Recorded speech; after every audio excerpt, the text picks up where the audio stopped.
ಬಚ್ಚ.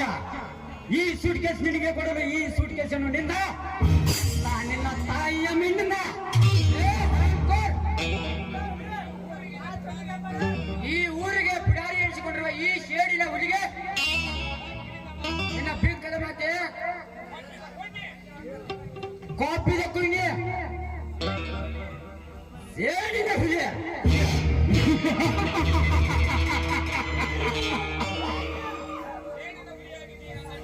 ಶೇಡಿನ ಹುಲಿಯಾಗಿ ನೀನು ನನ್ನ ಮೇಲೆ ನುಗ್ಗಿ ರಕ್ತ ಕುಡಿಯಲು ಬಂದರೆ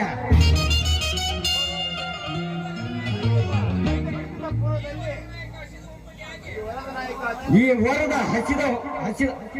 ಹಚ್ಚಿದ ಹೆಬ್ಬುಲಿ ಆಗಿ ನಿನ್ನ ಶಿರ ಹರಿದ ಶಿರ ಹರಿಯಾದ ಮೇಲಾರ ಮೊದಲು ನಿನ್ನ ಪ್ರಾಣ ಉಳಿಸಿಕೊಂಡು ಇಲ್ಲಿಂದ ಹೊರಟು ಹೋಗುವ. ಗುಂಡೇಟ್ಗೆ ಆಗುತ್ತೆ.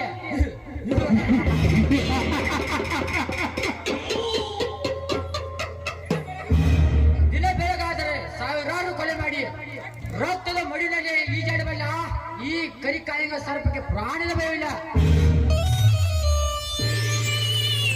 ಅವರಿವರನ್ನು ಕೊಂದ ಮಾತ್ರಕ್ಕೆ ನೀನೇನು ದೊಡ್ಡ ರೌಡಿ ಗೂಂಡ ತಿಳಿಬೇಡ. ನಿಮ್ಮಂತ ರೌಡಿ ಗೂಂಡಗಳಿಗೆ ಹೇಗೆ ಮಣ್ಣು ಮುಕ್ಕಿಸಬೇಕು ಅನ್ನೋದು ನನಗೆ ಚೆನ್ನಾಗಿ ಗೊತ್ತು. ಈ ವರದ ನಾಯಕನನ್ನು ಮಣ್ಣು ಮುಕ್ಕಿಸಲು ಬಂದ ಎಷ್ಟೋ ಜನರು ನಿಮ್ಮಂತ ಬಂಡೆಯನ್ನು ಈ ಮಣ್ಣಲ್ಲಿ ಮಣ್ಣು ಮಾಡಿ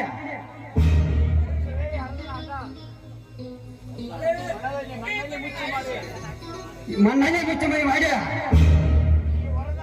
ಈ ವರದನ ಹಠ ಮುಗಿಯಿತು ನಿನ್ನ ಆಯಸ್ಸು. ನನ್ನೇನು ಮಾಡಬೇಡ, ನನ್ನನ್ನು ಬಿಟ್ಟು ಬಿಡು. ಹಾಗಾದರೆ ಯಾರು ನೀನು? ನಾನು ಬೇರೆ ಯಾರು ಅಲ್ಲ ವರ್ದ, ಈ ಊರಿನ ಸಾಕಾರ ಸೋಮಶೇಖರನ ಆಪ್ತ ಮಿತ್ರ ಪ್ರಖ್ಯಾತ್. ನಿಜ ಸಂಗತಿ ಹೇಳಿ ನಿನ್ನ ಪ್ರಾಣ ಉಳಿಸಿಕೊಂಡೆ. ಇಲ್ಲದಿದ್ದರೆ ನೀನೊಬ್ಬ ಭಯೋತ್ಪಾದಕನೆಂದು ಸುಟ್ಟು ಹಾಕಿಬಿಡ್ತಿದ್ದೆ. ನೋಡುವಾರ್ದ ನಿನ್ನ ಸುರತನದ ಬಗ್ಗೆ ನಾನು ಬಹಳ ಜನರ ಬಗೆಯಿಂದ ಕೇಳಿದ್ದೆ.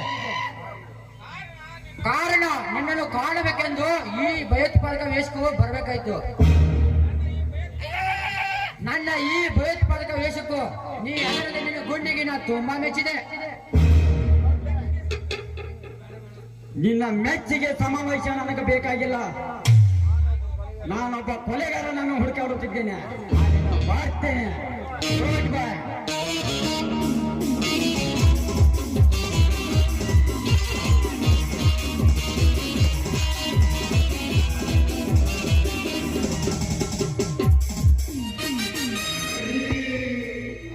ಸಾಕಾರ ಸೋಮಶೇಖರ್,